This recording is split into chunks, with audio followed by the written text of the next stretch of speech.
So welcome to Fairvote Toronto's monthly webinar series. My name is Megan Matz. I'm a volunteer with the Toronto chapter of Fairvote Canada, and I'll be facilitating the webinar tonight. So I'd like to start tonight with a land acknowledgement and statement of support. So as we join tonight online from all over Canada, we at Fairvote Toronto wish to acknowledge that the land from which we join you has for thousands of years been the traditional land of the Huron-Wendat, the Seneca, the Anishinaabe, the Chippewa, the Haudenosaunee, and the Mississaugas of the Credit River. Today, Toronto is home to many Indigenous people from across Turtle Island, and we are grateful to them for the opportunity to work on this land. In the interest of our shared values of freedom, fairness, and cooperation, we would like to share our support for proportional representation. Though there's much work to be done in this country to achieve a just and fair society for all, abandoning the winner-takes-all mentality of our current voting system is an important step in achieving our goals, as it would allow every Canadian to make their voice heard electorally and ensure that politicians prioritize what Canadians care about. So for a brief introduction of our organization, just in case you're not familiar with us already, Fairvote Canada is a nonpartisan, nonprofit organization advocating for a citizens' assembly on electoral reform in Canada and its provinces. Fairvote Toronto is one of the many chapters across the country, which helps the organization to lobby local MPs and mobilize at the grassroots level.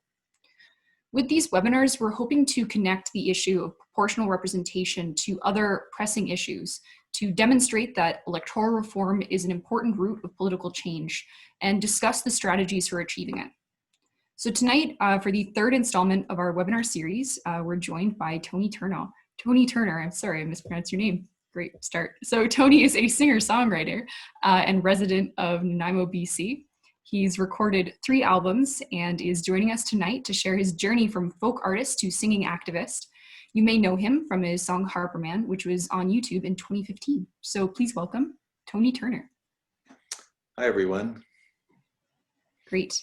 Okay, so the format tonight will consist of a short talk from Tony and followed by a Q&A about song and activism and its use in the fight for proportional representation.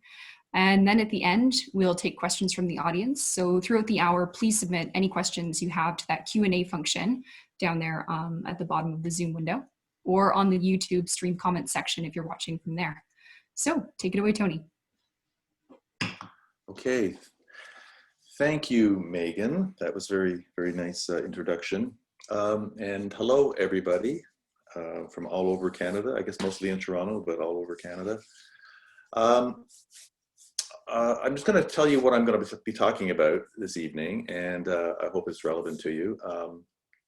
I am first going to talk about, who I am, my history with singing and songwriting.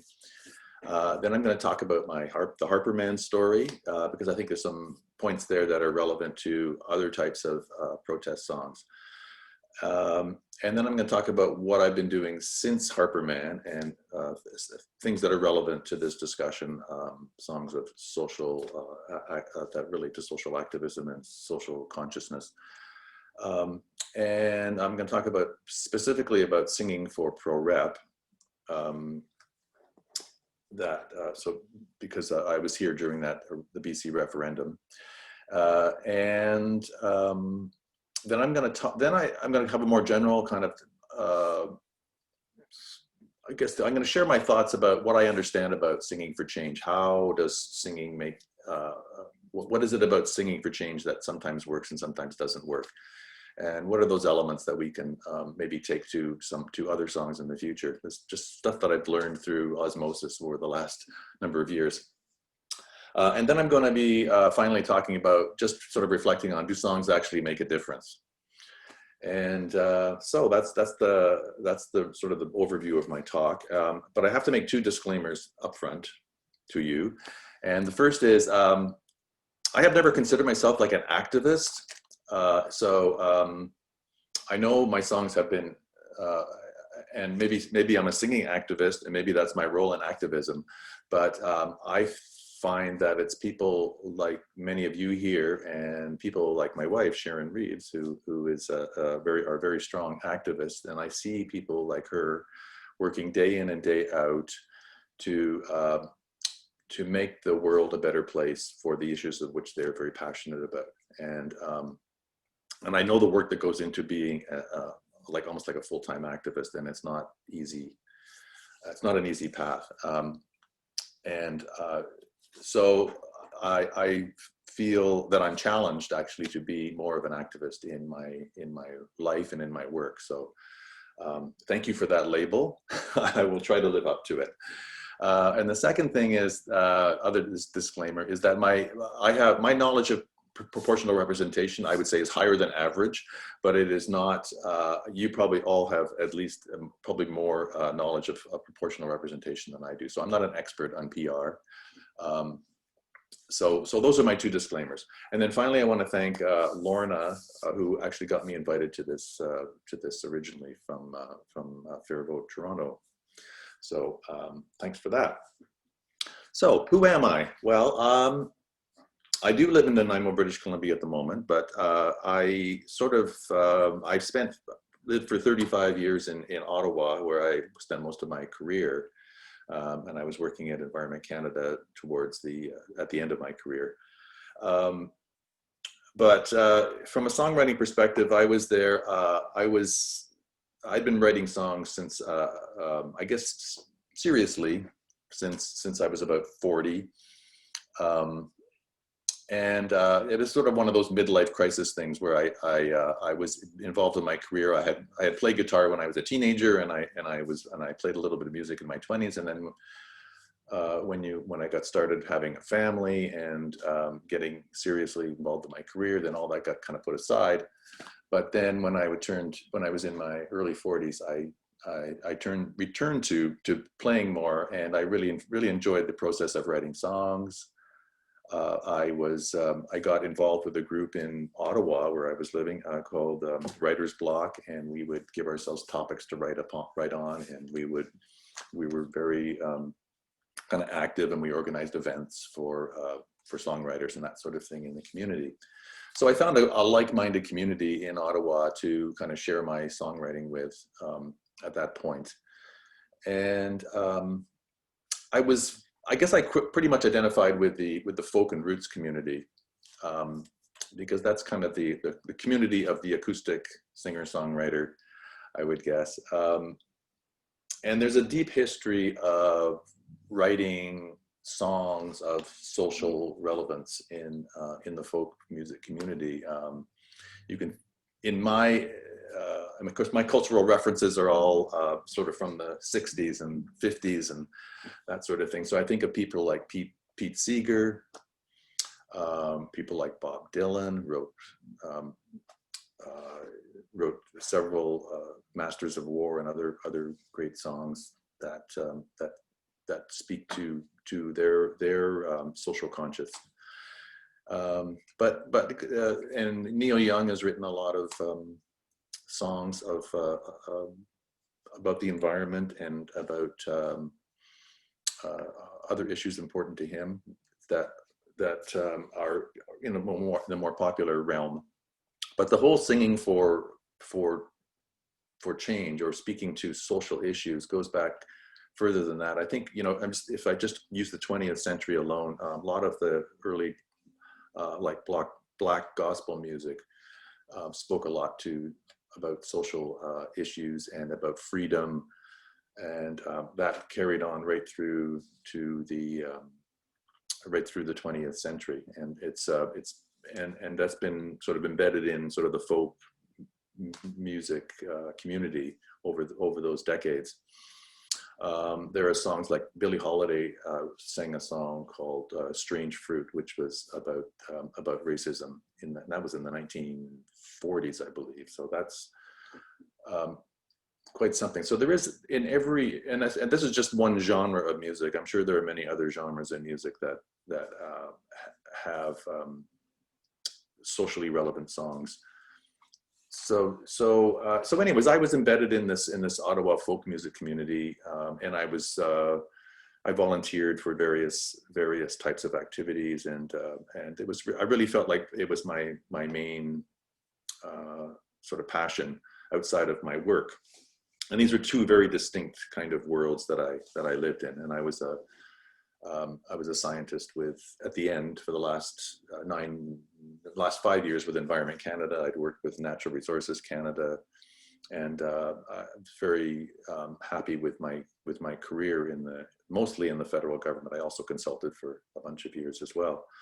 So I had these kind of two parts to my personality.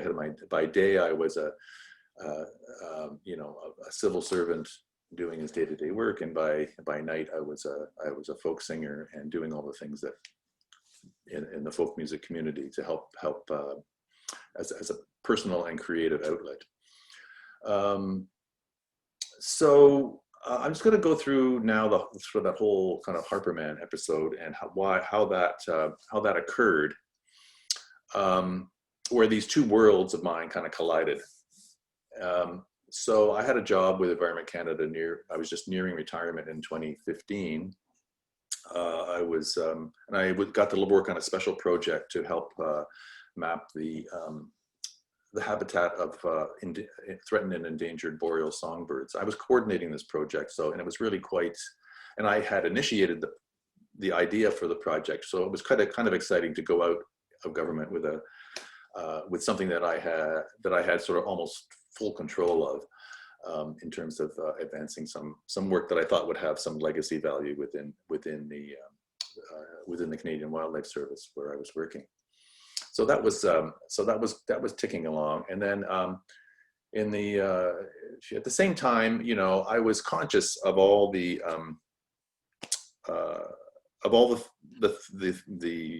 policies and activities of the Harper government that was sort of delving more into the public service and meddling in there more than governments normally do. Usually governments, they sort of ask the public service for sort of objective advice and evidence-based information that they can go ahead and make policy decisions on. And with the Harper government, they were doing things that really were not they were meddling in like freedom of expression for scientists and that sort of thing, and telling people what they could publish and what they shouldn't publish because it might give them a bad reputation or something. So there was all that going on within the public service, but there was also in society. I didn't feel like, as a citizen, I felt like I'd lost my country. My government didn't reflect my values, and I think a lot of people felt similar. So that was kind of the setting for in say 2015. The other thing that happened in the folk community, there was this labor leader named Gil Levine, who passed away. I guess it's going 10 or 11 years ago now. But he was very much an activist and a labor leader. Had a very good career, I think, with the Labor Congress, perhaps. And he was also very much involved with folk music, and he brought Pete Seeger to Ottawa in the 1950s, along with a few other people. And so he was, and after he passed away, his children,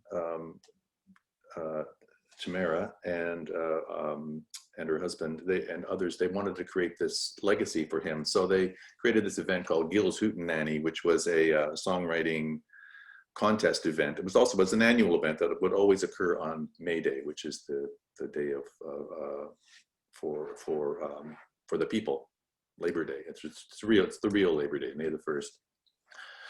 So part of that legacy of Gil was to create an annual songwriting contest, and the notion was, and this was important to how Harper Man got written. The challenge was thrown out to songwriters in the community to write a song of protest or a song of hope, and we received that information, I think, about in I think it was maybe around January 2015. And so I thought, well, I know this is going to be an election year, 2015, so I'm going to write a protest song, because I really don't like a lot of the things that Stephen Harper has been doing and his government has been doing to Canada. So I took the challenge of writing a song for that contest, and which concluded, I submitted it in March, I think, and I think in April, we had the finalist, and then I ended up winning that contest. And some of my close friends, they could see the political potential for that song. So that's how Harper Man got written. And we had a big kickoff of the launching of the song at that annual May Day event. And it was filmed, but it wasn't. I didn't do a very good rendition of it, and but I could see that a lot of people were really resonating with the song, and that was really kind of interesting to see. And people who I didn't even know were coming up to me and say, we got to make a video of this. I think we can do something with this song. We can make this a very important piece of and sort of an anti-Harper kind of campaign. And so and I said, sure, let's do it. So we gathered together some people from choirs and other people who are interested to create a video. And I have to have a shout out to Andrew Hall, and who was one of the people I hadn't known up until that point, who orchestrated the video, which had different camera angles and everything. And we did a recording of Harper Man at a rented church in Westboro there somewhere. And it was, and we did a video in June, early June, or mid-June, I should say. And at the same time, my good friend Chris White, who was also in Ottawa, he had, and I think it was Chris and Andrew together, they had the idea we should create a website, because we need a place to kind of disseminate this great song. We got a place to put the video. We're going to create some swag. We're going to make t-shirts. We're going to do lawn signs. We're going to create bandanas. And not only that, Chris, who's a big visionary, he had this idea. We're going to do this cross-Canada sing-along of this song and he picked a day out of his hat. And it was, I think it was September 17th, September 19th, 2015. And that was all kind of planned. And well, that's all really cool. So we got the song written. I got the song written, and we did the video in mid-June. It was up on YouTube by June 22nd of that year. And things were ticking along, and I went back to my job, doing my work, knowing that I was supposed to retire I was going to retire in November, and I was just doing my job like I always do. And then I think I went on vacation in early July, and when I got back from vacation, I got a notice from my employer telling me not to go back to work. And I had no idea what that was about. So then I found out that I had actually been suspended and not to come back at all. So that really hurt me, because I really felt I was doing a really good job with my ending off my career with this one project I was working on. And I really wanted to get my job back. I didn't even know exactly what I had done wrong, because I said I had these two worlds of mine, the songwriting world and the folk music world, and they didn't really collide. Well, they were starting to collide now. And so I was cooperating with them, and I meant to visit I had meetings and with the values and ethics director, and eventually with the assistant deputy minister and that sort of thing. And I didn't know how long they were going to keep me suspended. I wanted to go back and finish my work. So, but then 1 month after my suspension, at the end of August, there was an Ottawa Citizen reporter who was the public service reporter for the Citizen. She found out about my suspension. Ottawa is a small town in some ways, and then it broke the story. And then once the story broke, that I had been suspended for writing, a public servant had been suspended for writing a song against Stephen Harper. Then it just went like wildfire right through all the media, and it was, we were ticking along with about 1,500 views a day, I think, which was pretty good for something. And remember, the election had not even been called at this point when I wrote the song. But then when the story, but I think he called the election really early, like about August or something, even though the election date wasn't till October. And so the story broke, and we had 50,000 views on YouTube, which we thought was pretty good for a couple of months of viewing, you know, and for most of my friends and colleagues in the folk music community, that's pretty good watching. But then we went from there to 2 million views almost overnight, because other news agencies like the Globe and Mail, they took the YouTube video and they would put it on their website, and then I guess hundreds of thousands and millions of people watched it in the end. So that was quite something. And then these singing events all of a sudden took off. They had more momentum. We had a GoFundMe type campaign to get some funding to get more swag created and that sort of thing. We had those singing events took place on Parliament Hill and over 50 cities in Canada. And though actually the one I like, one of the best that I like is the one that took place in Queen's Park. You can Google it. It's on YouTube. It has a lot of energy and it's just a lot of fun. But I didn't participate in any of those rallies because I wanted to get my job back, and they were keeping me on the sidelines, suspended, with a little carrot that, oh, maybe we'll bring you back to work, you know, but just don't participate in any more events, and don't go to Parliament Hill where there's a big rally on September the 17th, because you know, that could you know, the unwritten sort of statement was that if you go there, you just might not get your job back. That's the way I interpreted it. So so that was interesting. But then after 8 weeks of that, I knew they were just stringing me out for the balance of the election, and I was only going to be working till November anyway. So I left the government. I quit my job and I retired early, and because I wanted to sing in those rallies too, because I wanted to help lead the charge. I didn't want everyone out there to be singing with my work. I wanted to sing it as well. So that all. So I retired, and then you know, the next day I was on a plane to Vancouver, and I sang at rallies, for a couple of rallies for the Green Party, and I did some other rallies, and this was what I call my rock star period, because I was going from wherever I could, wherever there was a seat that was in play for not going conservative, I would try to get to, at least in the Ottawa area. I didn't go much outside that, except for these few in BC.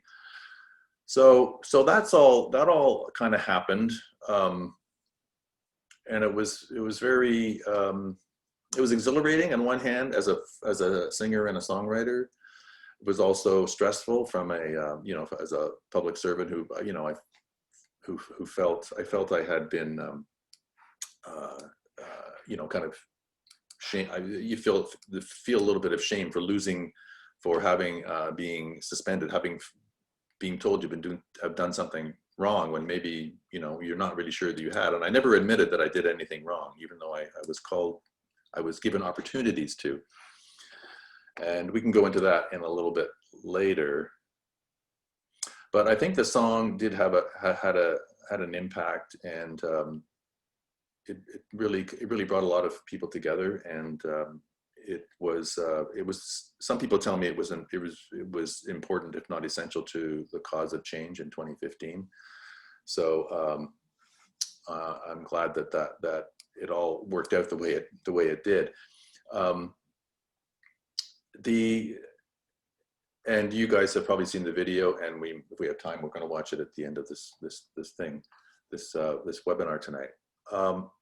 But that really changed my idea of what writing songs, what I wanted to focus on in terms of writing songs, because I'd written songs that were all over the map before that, you know, kind of love songs. I wrote a lot of story songs and, you know, songs about working people and that sort of thing.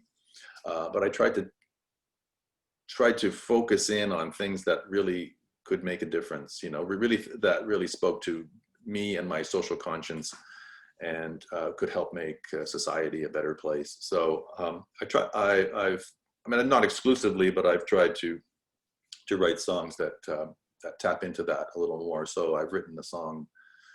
Like shortly after that, I wrote. Remember, the Panama Papers were big in the early part of 2016. I wrote a song about that, about how you know, the rich are using these offshore tax havens, and so I was, you know, these are songs that are important for me to write, and continue to be important to me to write. I've written a song about about indigenous people on the prairies, and how when the buffalo was decimated, mostly through hunting by whites, and it was a way to basically to keep the indigenous people contained, and that's one of the tragedies of the 19th century that I wanted to write about in a, you know, in a 4-minute song. So there's songs like that I've written. I've written about homeless people.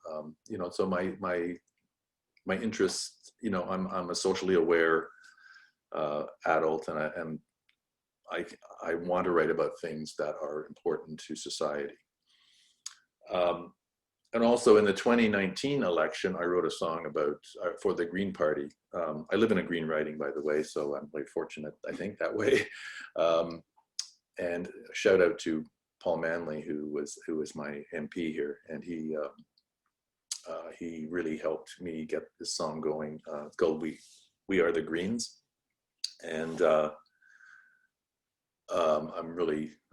and I've learned from that. I've learned from all these experiences about what I feel works and what doesn't work in terms of writing and recording and presenting songs.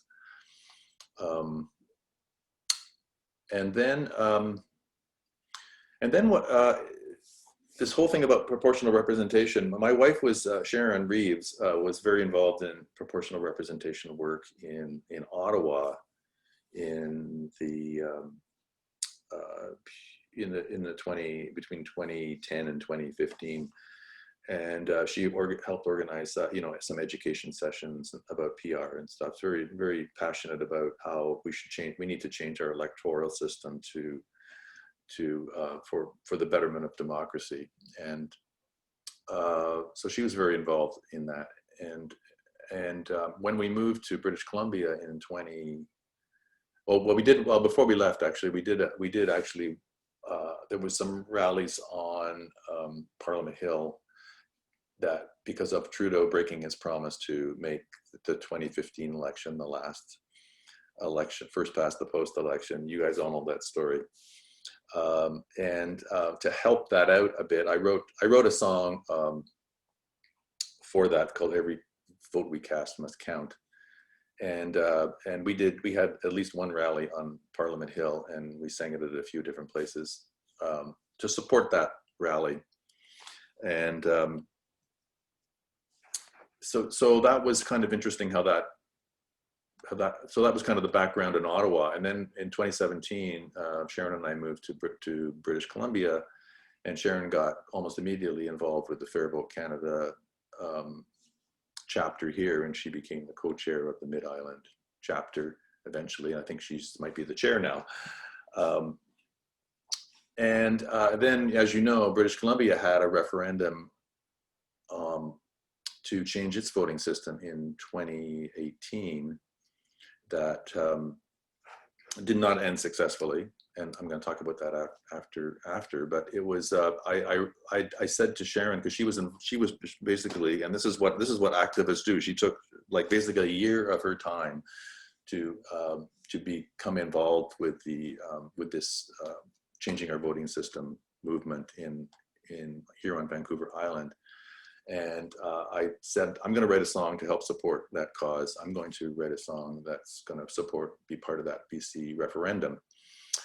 And I think this is about the time that I think we can show that song. If you haven't seen it, this is kind of what we did. And so Mark is going to take it away and share his screen and show you guys what it is.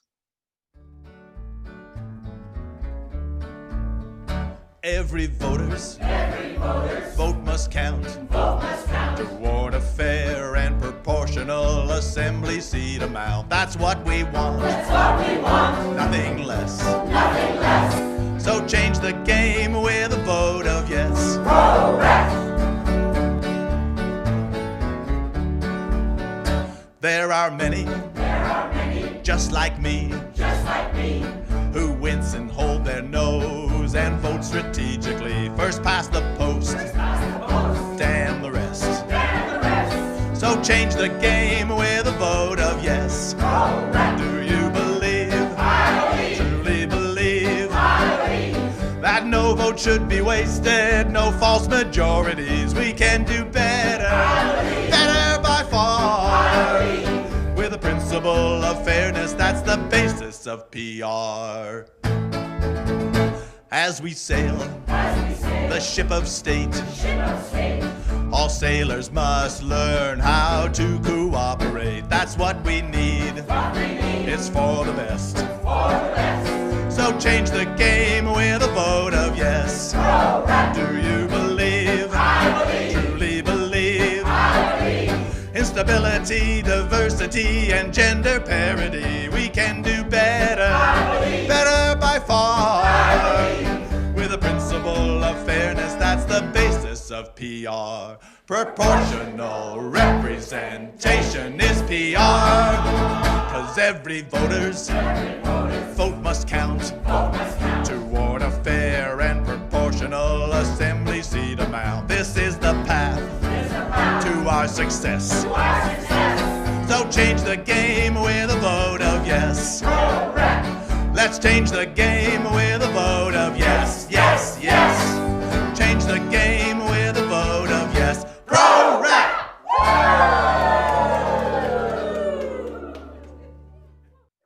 So that's the song. That's the song that was part of the campaign here in BC. Of course, more people voted no than yes, and I'm going to talk about that in the next stage of this little talk. But the song did win. It did win a songwriting contest that was organized by the I think it's called Vote BC, Fair Vote BC. Anyways, it was a small NGO in BC that actually, so it helped pay for most of the cost, which I was prepared to pay for to get that thing done. But that's the kind of song I wrote, which was kind of a little bit like the Harper Man song in terms of the call response thing, and trying to get people to kind of sing along and make it kind of fun, which was kind of some of the elements of what I think a good song, sort of a protest song, can be. I mean, not all songs have to be fun, but there's a lot that sometimes that helps. So what have I learned about? What do I know about and understand about singing for change? What is? I'm just going to share a couple of bullets about what I think I know.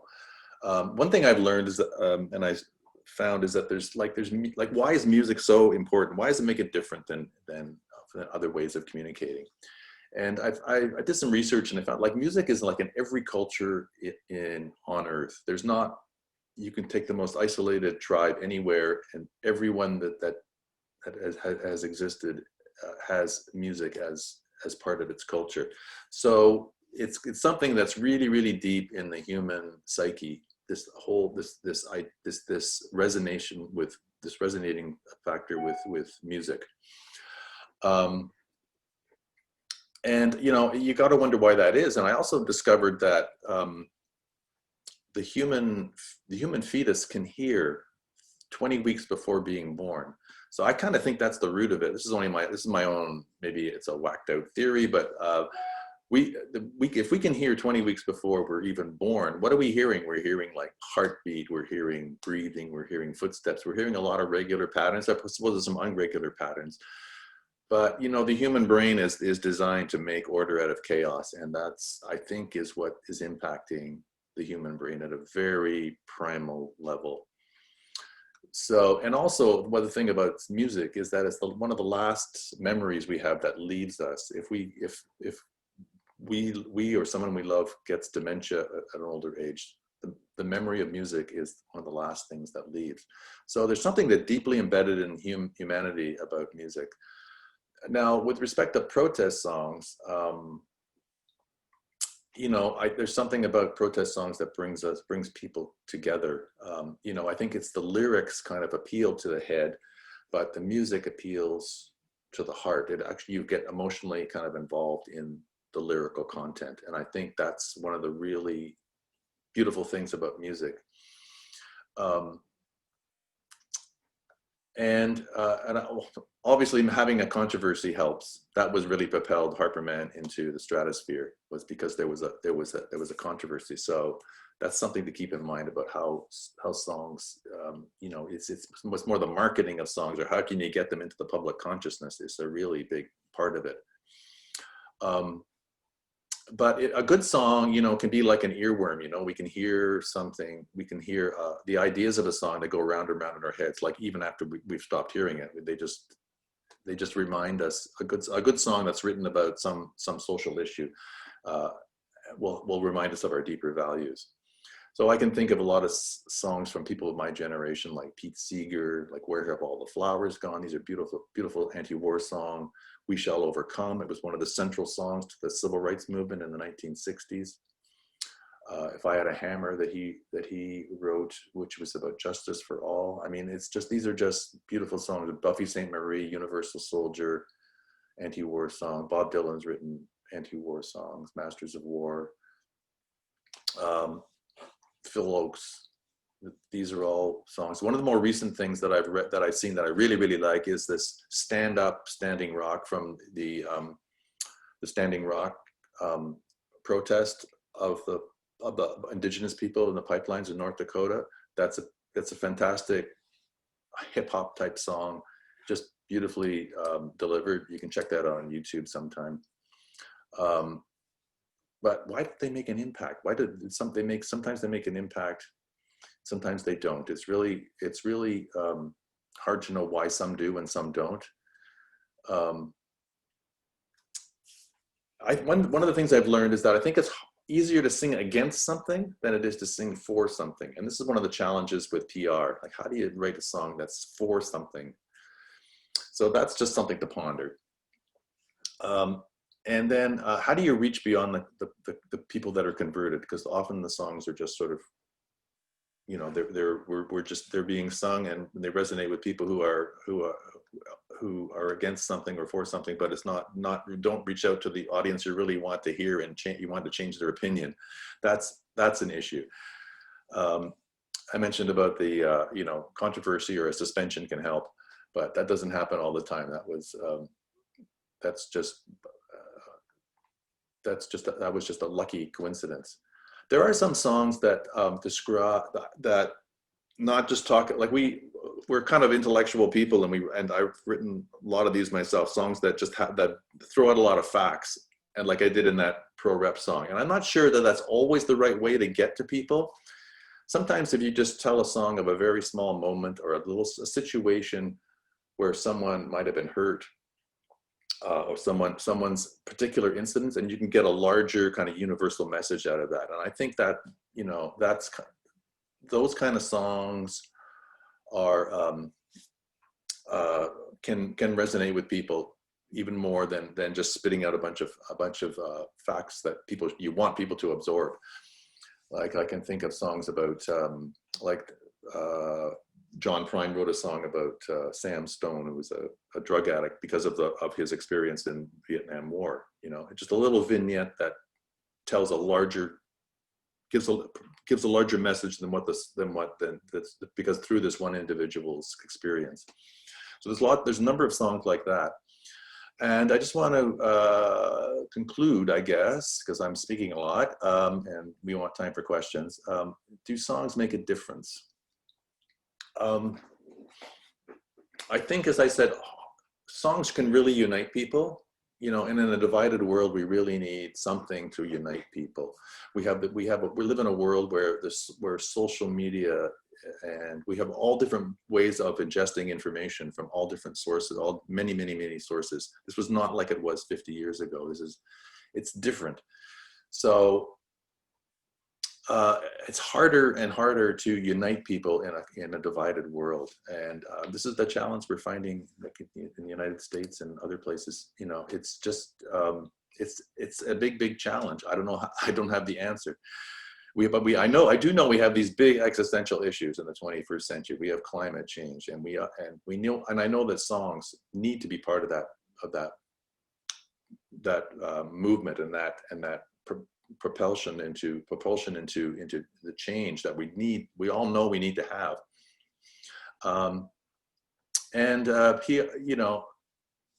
You know, I think PR is designed to help us. It's a voting system that helps us work, that makes us work together, and we need to cooperate more to solve the world's problems. We've seen that through the pandemic and all that sort of thing. So those are the key things I wanted to relate to you. And I'm sorry I've gone a little bit over time. I hope we got some time for some questions. I'm sorry I was so long. Yeah, no problem. Thanks so much for that. So yeah, I've got some questions ready for you, and there's a few coming into the Q&A as well, which is great to see. So in the next few minutes, guys, just pop any questions you have in that Q&A feature, and I'll try to get to them. So the first one I have, just to follow off what you were saying at the end there, what role do you think music, and more broadly even the arts in general, have in achieving our goals as activists? I think the arts they're essential. I think they're not the only thing, but they can really help be part of the movement for change. You know, I can think of, you know, like singing and poetry, like all the major revolutions in the past have had those two elements in as part of their part of the movement. I can't remember how many years ago it was, maybe 10 or 12 years ago, I was at a climate conference in Montreal. And you know how these conferences go, there's like all these workshops go all day long and stuff, and all this evidence and information coming at you. And then, but the thing that resonated with me most was a play that I saw in between, it was just before the dinner hour, where a play that was that just showed the different points of view about some aspect of climate change, and it was the most impacting thing for me. And I think other people, and I think I wish this thing was broadcast more widely, because that's what people need, what will resonate with people. It's, you know, the facts are the facts, but it's this thing that resonates with you and your emotions is really what is important. Yeah, that's a great point. I think some of the most impactful means of communicating causes that I've experienced have been through theater, actually. So I completely agree with you. I think it's very powerful, and I wish we could broadcast that even more widely. Mm-hmm, mm-hmm. So to talk about PR a little bit more, based on your involvement as an activist for PR, such as in the BC referendum that you were talking about, could you tell us a little bit more about what you learned from that experience? Sure. Well, I learned that we didn't really reach to the audience that we needed to reach to. I mean, it helped to get those who wanted PR kind of united, because we all kind of rallied around the song, and the song was rallying around them, and it was good. I've also learned through this the exercise in BC, and also through Harper Man, that we have these diverse social media platforms that we need to get to the audience, especially young audiences who don't use traditional media sources. So that's really important to sort of get the message out through those platforms. Yeah, and I think a song, you know, like I said, what I was saying about it may be factually true, but it's not always the way into someone's heart and their emotions. It may be telling these little stories, some way in a different way. But I think also the referendum in BC, I learned that it was kind of set up to fail. You don't, even people on the inside are not necessarily on your side. Like the BC NDP were split about how their support of PR, and they created a confusing three-part question. You know, they had two options that had never been tried before. They should have started with a citizens' assembly. That we're seeing a movement now to do that nationally. So I think that's important to get that part of it done. That's what I learned. Yeah, that's a great point. And I think audience reach, that's a really tricky one.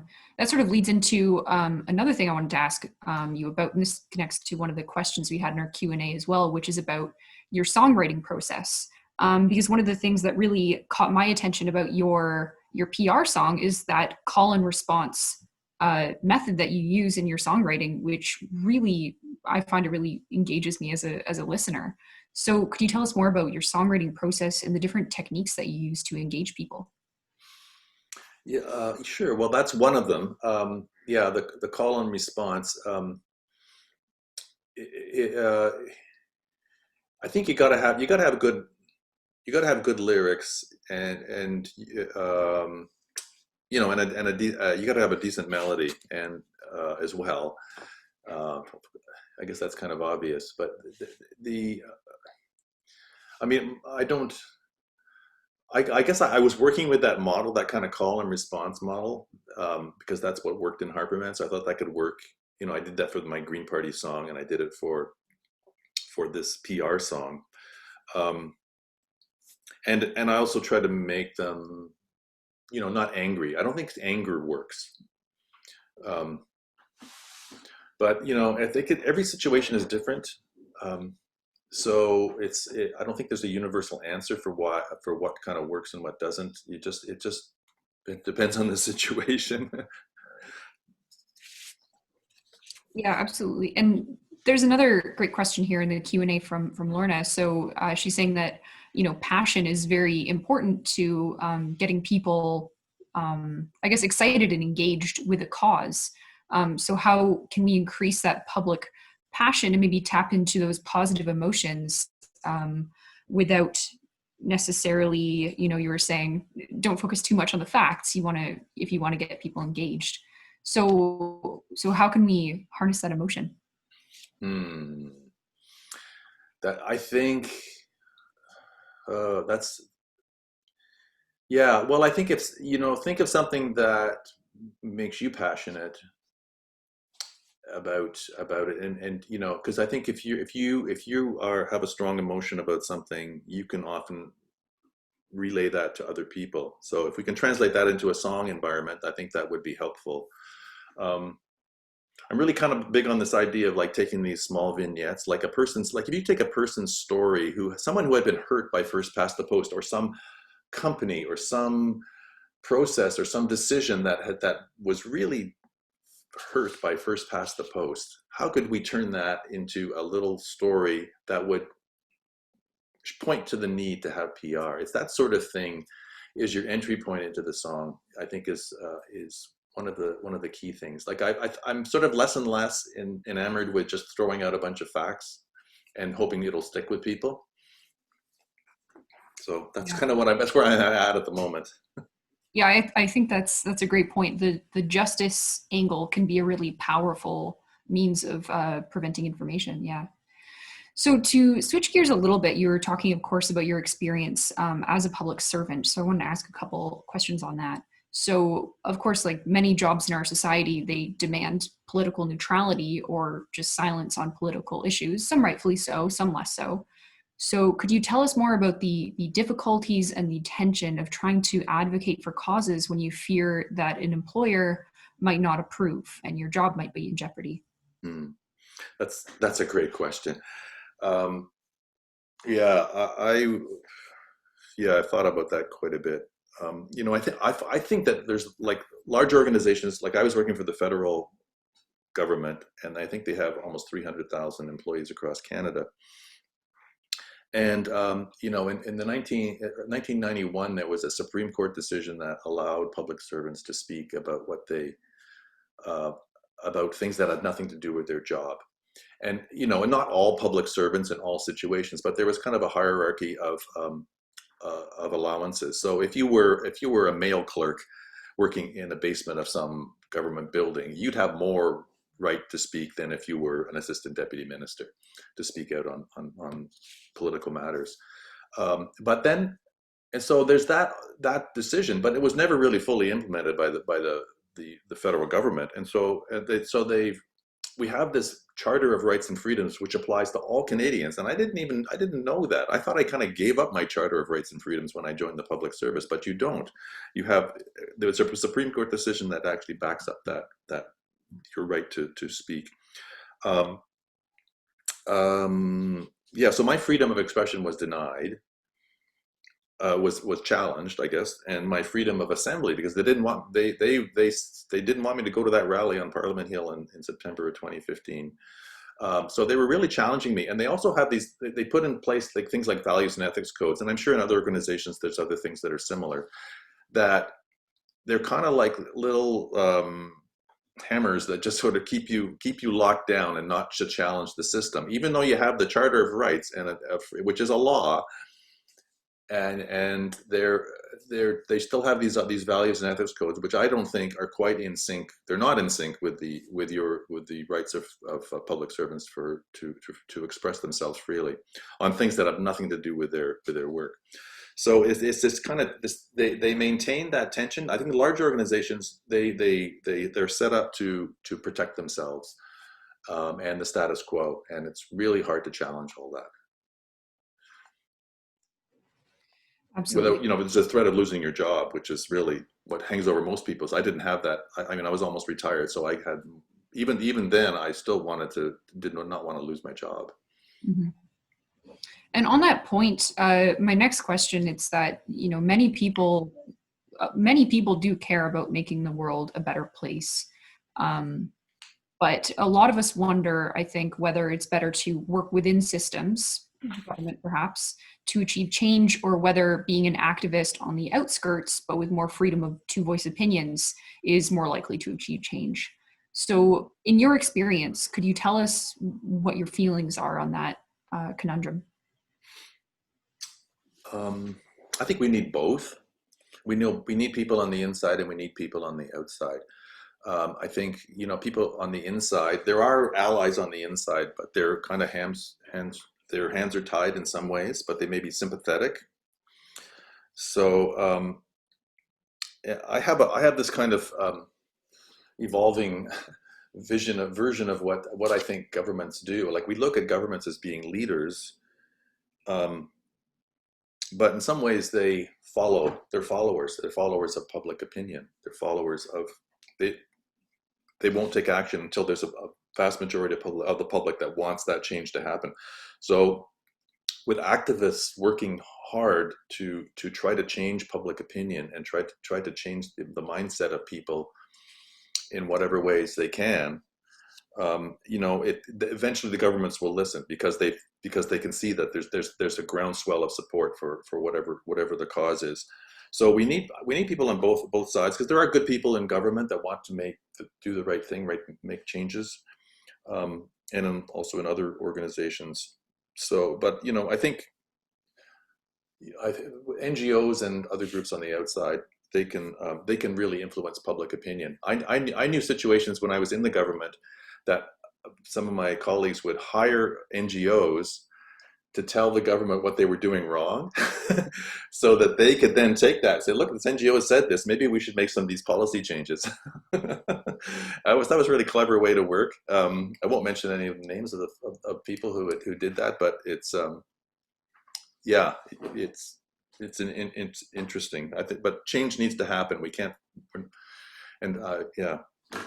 And I want to thank all you people for really working hard to try to make change for our voting system. Fantastic. So we are coming up on the hour. That passed by really quickly. So just a few notes, and then we had some interest in the chat to see the Harper Man video, so we'll play that at the end. So thanks everybody for setting aside the time to join us tonight, and thanks so much for Tony for the wonderful talk and responses to the questions. So just so everybody knows, a recording of tonight's webinar will be posted on the YouTube channel if you want to watch again or send it to a friend. And if you'd like to receive an invitation to our next webinar in January, please make sure to sign up for our mailing list. And lastly, if you want to learn more about supporting PR, your browser will automatically take you to a page on our website showing the top 10 actions that you can take to advocate for PR. So to close us out with a song, here's another of Tony's videos, one that's very, very well known, Harper Man from 2015.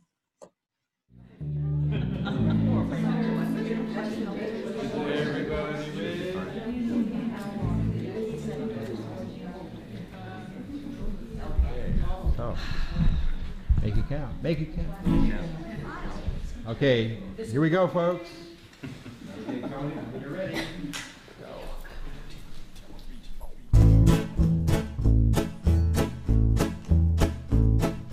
Who controls our parliament? Harper Man, Harper Man. Who squashes all dissent? Harper Man, Harper Man. The Duffy handout incident, no respect for environment. Harper Man, it's time for you to go. Who's the king of secrecy? Harper Man, Harper Man. Who has slashed the CDC? Harper Man, Harper Man. No money for PTSD, accuses good Judge Beverly. Harper Man, it's time for you to go. We want you gone, gone, gone. You and your pawn, pawn, pawn. No more con, con, con. Time to move on. Get out of town, town, town. Don't want you round, round, round. Harper Man, it's time for you to go. Well, who's the rogue in Pirogue? Harper Man, Harper Man. Whose party line must be towed? Harper Man, Harper Man. Won't buy into climate change until it's sold on the stock exchange. Harper Man, it's time for you to go. Whose smarmy smile is a thin veneer? Harper Man, Harper Man. Who preaches the politics of fear? Harper Man, Harper Man. Ignores the plight of native folks. Missing women, it's no joke. Harper Man, it's time for you to go. We want you gone, gone, gone. You and your pawn, pawn, pawn. No more con, con, con. Time to move on. Get out of town, town, town. Don't want you round, round, round. Harper Man, it's time for you to go. Who's dropping payload in Iraq? Harper Man, Harper Man. Who passed the Unfair Elections Act? Harper Man, Harper Man. Who's a two-bit controlling freak? Makes us feel the future's bleak. Harper Man, it's time for you to go. Who muzzles all the scientists? Harper Man, Harper Man. Calls troubled people terrorists. Harper Man, Harper Man. Who wants the courts to just say yes, suppresses freedom of the press. Harper Man, it's time for you to go. We want you gone, gone, gone. You and your pawn, pawn, pawn. No more con, con, con. Time to move on. Get out of town, town, town. Don't want you round, round, round. Harper Man, it's time for you to go. Who turns watchdogs into lapdogs? Harper Man, Harper Man. Gives his friends the best fat cat jobs. Harper Man, Harper Man. Bigger prisons, tough on crime. Gerrymanders election lines. Harper Man, it's time for you to go.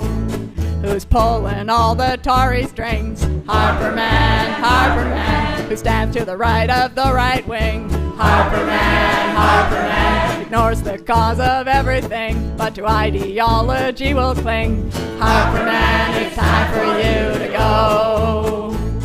Well, who reveres Uncle Sam? Harper Man, Harper Man. Says our future lies in oil sands. Harper Man, Harper Man. Dirty oil, dirty plans, dirty tricks, dirty hands. Harper Man, it's time for you to go. We want you gone, gone, gone. You and your pawn, pawn, pawn. No more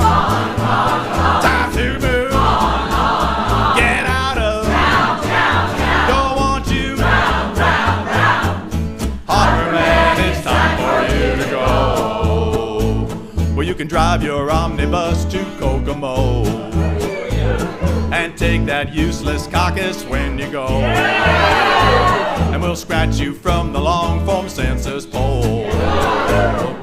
Harper Man, it's time for you to go. Harper Man, where you gonna run to? Harper Man, where you gonna run to? Harper Man, where you gonna run to? On election